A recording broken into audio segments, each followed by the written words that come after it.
Kerrie Faye here and writing as Kerrie Faye. Welcome to the Rocky Mountain Writer Podcast. Thank you so much for having me. This is kind of cool to be able to do this. Thanks for jumping on. We appreciate it. We got a lot big news in your world for sure. Your debut novel coming right up. Is it I coming out next know. month? It's coming out next month, and I have my author copy right here. Wow. Very nice. So cool. It's Very cool. wild because, for the longest time, it's just been something on my computer screen, and now it's a thing. It's real. You can hold it. Uh, Wow. it's pretty cool. Beautiful. Very cool. And that's a crown on the cover. Yeah, yeah. Christian Norris is the cover artist, and that's kind of giving you a hint to a key scene in the book. Ah, okay. Don't want to give spoilers away, but yeah. Nice. Nice. How long have you had the advanced copy in your hands? This is right before Christmas. I know you said you had been sick. Well, our whole family, had. So it was like the box arrived and it just sat there. Yeah. I was Really? like, I think those are my author copies. was like, Really? You were so sick you couldn't open your box of author copies? yeah, it wasn't great. Like my son was in and out of the ER. Like it was just Um, not a good no. time. So when I finally did open it up, I'm like all gross. Like I didn't do one of those author box opening things because I was just like, I just want to see the book. I just want to see it. Yeah. Wow. So, but yeah, it's very cool. I love it. That's great. Well, we're going to get to Dead Girl, just a second. But before we do, and all the work that went into it, just tell us a little bit about yourself, where you live now, where you're from originally, and all that good stuff. Yeah, so I'm from Kentucky. I've been told that I still have the accent. Do I? Confirming, affirmative, affirmative. My apologies. Yeah. Okay. Flavor. It's character. uh, right, it's character. Yeah, so I grew up in Kentucky and went to Murray State University there in Western Kentucky and met my husband and we got married right after college and we moved around. I think I've had about 9 states under my belt before I got to Colorado. Wow. So yeah, yeah, yeah. But I think I have like maybe a gypsy soul. Like I love going new places and meeting new people and just learning the way of the land in other areas. I'm an explorer at heart like that. So yeah, that's a little bit about me. Yeah. And you live now where exactly? I live just north of Denver and I moved here at the end of 2019.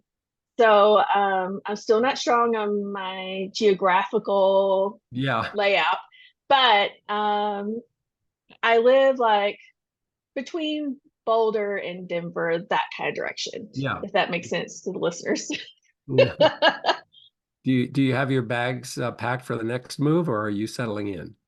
I know, right? So we've had this history of about 3 to 5 years, and we hit like so we moved 2019. So we hit like that moment in time where I was just like, are we really gonna be here for a little bit longer? But yeah, everything's great. We're happy, and my husband's career is kind of the one that drove a lot of those moves. And he's like, no, we're here for a while. And I was like, good, because I like the summers here. Yeah. The summers are nice in Colorado. That's great. And so as soon as you arrived here, it was pandemic, so you have to subtract some time because basically you moved here and then had to stay home. I know, right? It's been one of the weirdest moves I've ever experienced. And it's not against Colorado. It's just like it's taken me a while to get assimilated into the area. Like things were Yeah. shut down for the Right. longest time. So, I think one of the first things I was able to do after moving here was like explore Rocky Mountain National Park. And that was like great because, coming from Kentucky, being outdoors is kind of like in your DNA. So I was like, oh, go somewhere. And it's nice. So yeah, I'm still figuring out the area, but it's Colorado's got a lot of perks to it. Indeed, it does. Well, take us back a little bit. When did the writing start? Mhm, And anybody who looks at your website can see that you've got a lot of ideas um, percolating, mhm. and you've been writing for a while, clearly. But tell us when that initial kind of push to start writing fiction happened, and where along the way did the idea for Dead Girl come in? Ah, okay. Well, um, before Colorado, I lived in Florida, and I was actually this is going to be a little bit of a long story to get to your answer. But in Okay. 2017, I was in a bad accident, and Oh, so I lost the use of my both my among other injuries for about 6 months. I couldn't use my both my arms. oh my gosh. Oh my I gosh. know, it's Oh, wild. And oh, I can laugh about it now, but it was a pretty intense time. But my left arm was shattered. I've got a steel plate and screws. It took forever for rehab to be able to just do this, you know? And I was a piano player before, so like mm, it's just weird. It's just weird not to be able to do something that you just take for granted. And then my yeah. other arm was separated. So it was like I had two slings for a good chunk of 2017. And so once I got through all that, you kind of do this kind of introspective, internal thought like, wow, I survived that. I got through that. What am I going to do with myself? Like my kids were older now. And I was like, maybe I should try writing. Like Mm, I've always been an avid reader. I was pretty good at school, writing. So I did like the whole internet search and I found out about NaNoWriMo. I don't know if you're familiar with that, National sure, Novel Writing Month. sure. And so for November of 2018, I wrote my first manuscript and it was so cool. I fell in love. I loved it, just absolutely loved it. And then I was like hooked. And then we moved in 2019. Yeah, So yeah.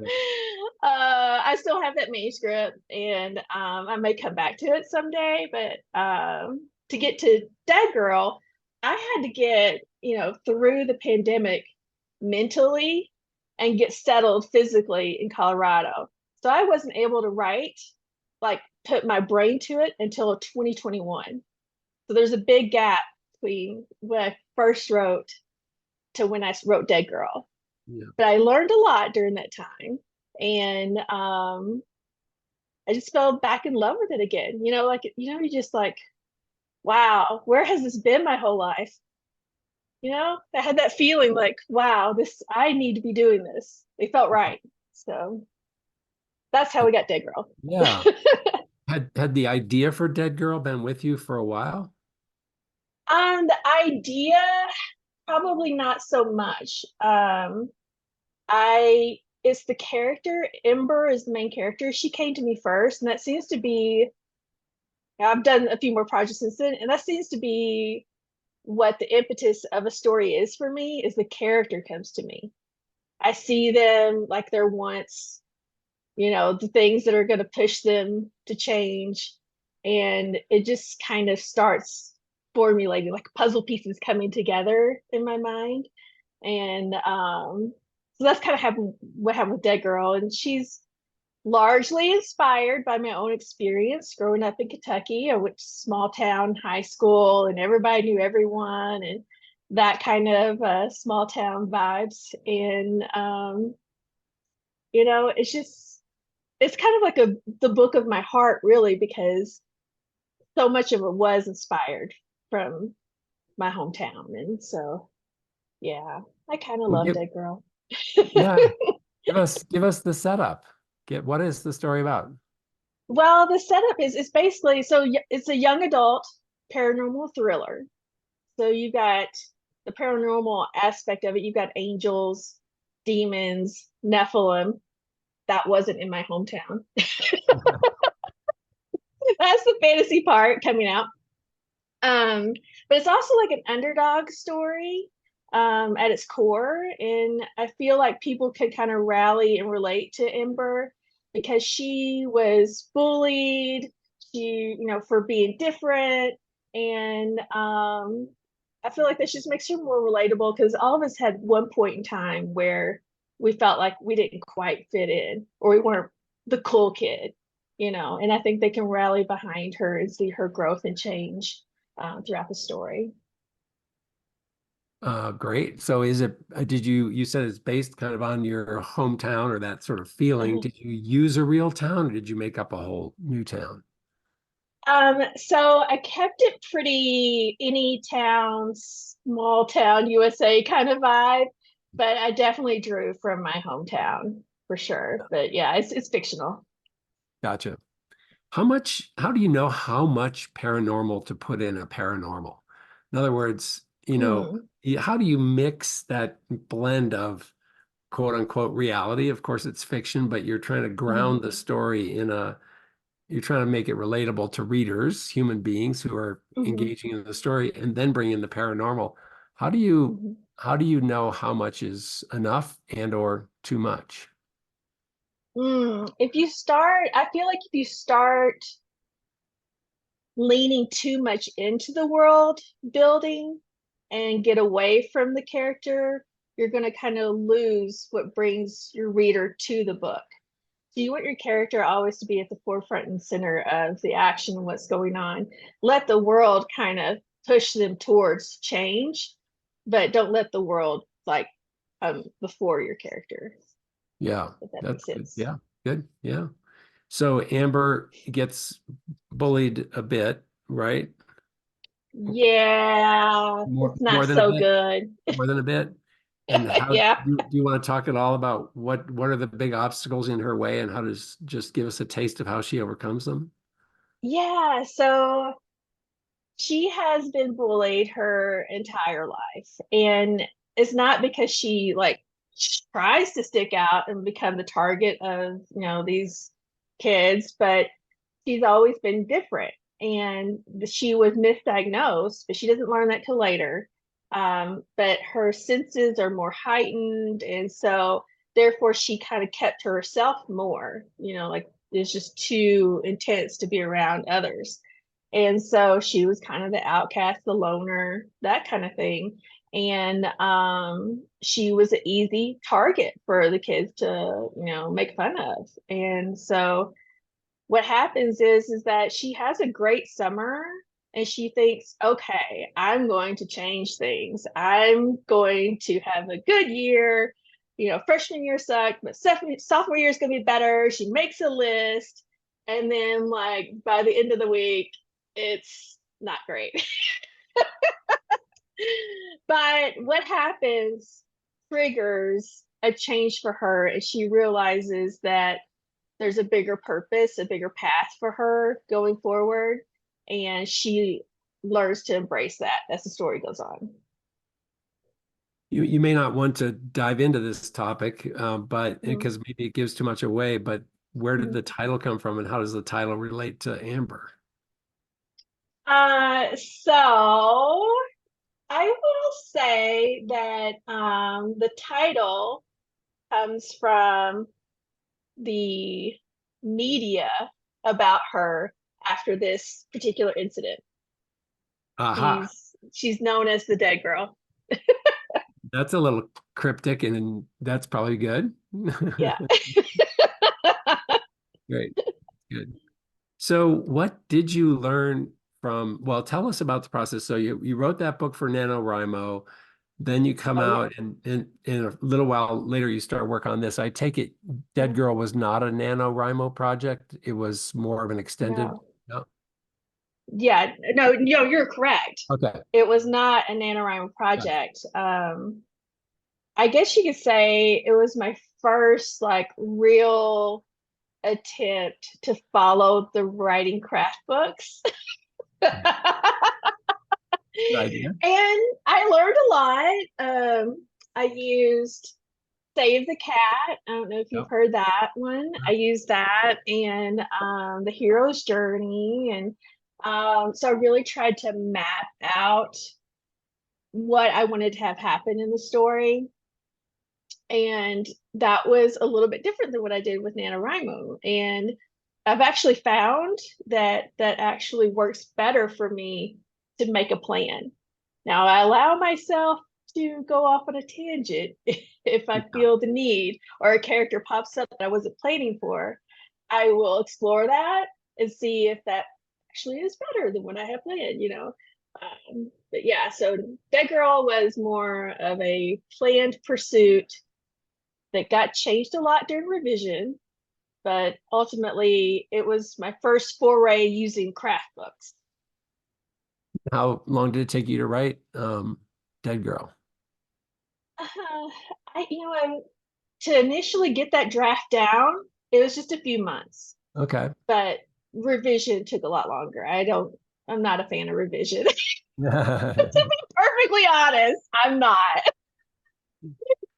So I kind of drag my feet. I don't know what it is about me, but it's like once I get it out, I'm like, yeah, we're done. And Yeah. then I'm like, no, you're not. I'm like, yes, we are. No, you're not. So I have to like force myself to go back there and, make changes. So, Uh, I love revision. I feel like when do I'm you? done, yeah, I feel like when I'm done with the first draft, then it really gets good because I feel like it's writing, but it's less work somehow because you're just analyzing what works and what doesn't, and you're more Uh-huh. detached from it. You're not trying to you might still have to write some prose or change some dialogue, but it's Yeah. the basic structure is there, so you get the fun of making it better. That's my attitude. Yeah. I don't know. Oh, I wish I was like you. I wish I was. Yeah. I would prefer to write another 80,000 words of a new story than revise something else. This proves we're all different. There's no one set way. Yeah. Oh, Yeah. I know. And it makes no sense, but Yeah. that's just me. So you finished some revisions. Did you show it then to some readers and get more feedback, or did you start taking Oh, it out? yeah. Yeah. So, I did join SCBWI and they had a critique group, but remember, we're coming out of the pandemic. And so they weren't very active. So I was able to meet with like one person and she was great, but I needed more eyes on it. And And let me so, just stop you right there because isn't yeah, SCWBI more kind of kid oriented than YA? right. So that Yeah. was one of my struggles too. It's not I wasn't quite in the right Right. organization. I was like thrilled whenever I found out about Rocky Mountain Fiction Writers. I was like, Yeah. Found your people. okay, yeah. But there was another group, Northern Colorado Writers. I think they since Sure. changed their names, Great, and they were great. great They group. were really good. Yeah, they had a critique group that was meeting online because of the pandemic, and I was able to kind of slip right in there. Nice. So got more eyes on it then. Yeah. So yeah, and then I utilized some friends back home who are avid readers, and I was like, hi, I got a story I wrote, because I was just curious because readers and writers can look at the same project and get two different, like, you know what I mean? Like they're coming at it from two different angles. And writers, we're kind of like in the weeds, we're looking at, the motivations of the characters. And I was just like, hey, I wonder if readers would like this too, So I had some friends that I knew that would be honest with me, and I had them read it, and they're like, we know who these people are. And I'm like, no, you don't. They're like, oh, yeah, we do. I'm like, no, you don't. These are all made up people. But it was kind of fun to get the different perspectives and to get the input from, readers and writers and to kind of incorporate that into my revisions that I did kicking and screaming. Yeah. That's a really good point you make, because a lot of us writers, when we share it with our beta readers, those beta readers tend to be writers, and they can Mm-hmm. be a little over analytical, and they get into their own personal biases about how Mm-hmm. dialogue tags work or about, just how sentences are structured, anything. But you've got a really Mhm. good point that it's okay to send your rough draft to folks who are just plain readers and have never written a word of fiction in their life.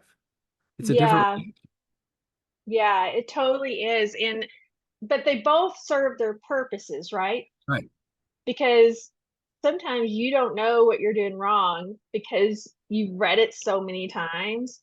Another, writer, especially one that's a little bit more advanced than you, can be like, hey, you should not be writing it like this, Right. or the comma doesn't go there, or you have too many action tags, you need the dialogue tags, like, so someone who is more experienced than you in writing, or even at your own level, that just maybe knows more things about punctuation or grammar, or actually has a strong skill set in exposition, like that's one of my weaknesses that I'm aware of. And they can be like, hey, what's the weather like over there in that manuscript? I'm like, oh crap, I don't know. Yeah. Yeah. Yeah, because half the time I'm leaning into action and dialogue. That's my favorite. Like I'll just, and they're like, are they outside, are they in a room? I'm like, oh yeah. Yeah. Yeah. Are we in a coal mine? Are we on the mountaintop? Where are we here? Right. Look, I love their Spidey, but where are they? Yeah. That's great. That's great. Yeah. So, what was your process then when you were done to find what led you to Wild Rose Press? Do you have an agent? How did that all work? I do not have an agent, so if any agents are out there listening, I'm available. Uh, no, I started querying. So I guess that was 2022 when I started querying, and I had no clue. Of course, I asked around, to my new writer friends around here, but everybody's journey is different. Mm. And while I thought I had a fantastic query letter, I started getting rejections, and I'm like, but I thought this was good. So I workshopped my query. That helped. I got some requests then. But then I began to realize there is kind of a rhyme and rhythm to what literary agents are looking for. And while you may have a great story and they'll be interested in you, if they don't think they can sell it, then you're kind of a sitting duck. So I kind of learned the hard way that paranormal thrillers were not really what they were looking for. And I had to kind of make a call about, I don't know, maybe 6, 7 months in. Okay, do I want to shelve this? Do I want to stick it in a drawer? Or do I want to explore other options, which would be possibly self-publishing or smaller independent presses? And so I kind of had to like think about, well, what is the point of me doing this? Like, I can write. I love writing. I can write for fun all day, every day. But do I really want to be published? And if so, how do I want to go about that? Because I was just kind of doing what everybody said to. Oh, you need a query, But yeah, so I figured out that I needed to, pivot, and so I was like, okay, small press, and so I did some exploring, self-publishing. And I was like, crap, you need a lot of money to do that. A Mm. lot of money, like for cover art and editing and all that stuff. And I was like, that's going to eliminate that for me. And so it was like self-publishing is not an option, but small press could be. So I started querying small presses, and it was just kind of like night and day. Like I got several offers, and then I still had some queries out there with literary agents. So I was like, uh, because apparently, with the pandemic, a lot of literary agents left the business. The ones that were still there, their inboxes were, up the wazoo. So they had a very long lag time. So eventually, I was like, okay, I've got these offers. I had to let these literary agents know. Well, that triggered them being interested in me. And I was like, okay, but I'm probably going to take this small press deal, which there's like no money in, like, an agent's not going to get a cut of zero. So eventually I have a couple of agents that are still kind of on the back burner, not for this project, but I did pitch them my other projects. So Hmm. once I get those done to a point, which I don't like revising, but once once I get those ready to go, I'm gonna hit them up. But yeah, so that's how I ended up with Small Press. And I've been very pleased. They're a wonderful company to work with. And I think one of the reasons that pushed me towards the Wild Rose Press is because they have been in business a long time, like Yeah. I think 16, 18 years, something like that. So, there's comfort in knowing that they're not going anywhere for me. Right. Right. That's great. So was that the only offer you got was Wild Rose Press? Not that that's not great, but if did you have some? No. Yeah, so I got do I want to say their name on here? I got two others Yeah, and I feel like I dodged a bullet on one of them. Um so the other one probably would have been fine, but there are some bullets to be dodged out there and some, yeah, yeah, yeah. yeah, Yeah, I think I got lucky on that. Yeah. yeah, yeah, probably so. hmm Well, congratulations. It must be, how does this feel about how many weeks out? We're talking on January 9th. When does Dead Girl come out? February 26th, 2024. And how does it feel? I mean, a few weeks away. It feels weird. Yeah. Like I said, like it's a real thing, but in my mind it's still like on my computer, so it's going to be, I've seen there's been some good reads reviews, and I haven't read them, but my husband's told me about them, and it's like weird to know that there's people out there reading it. That's what It's happens, just right? mind-blowing. I know the Yeah, it's feeling. wild. I know the feeling. Yep. Yeah. It's magic. Yep. Yeah.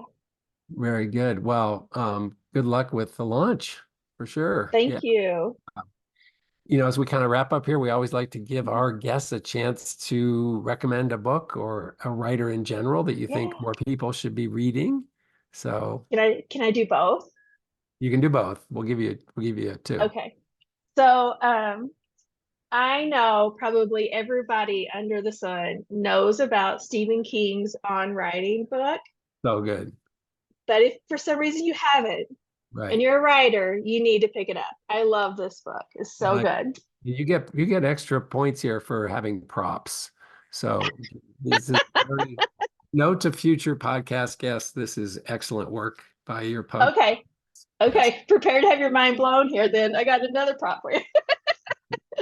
So, now this is adult fantasy. So, not young adult, but adult fantasy. So, it's a little bit more graphic, just for the record.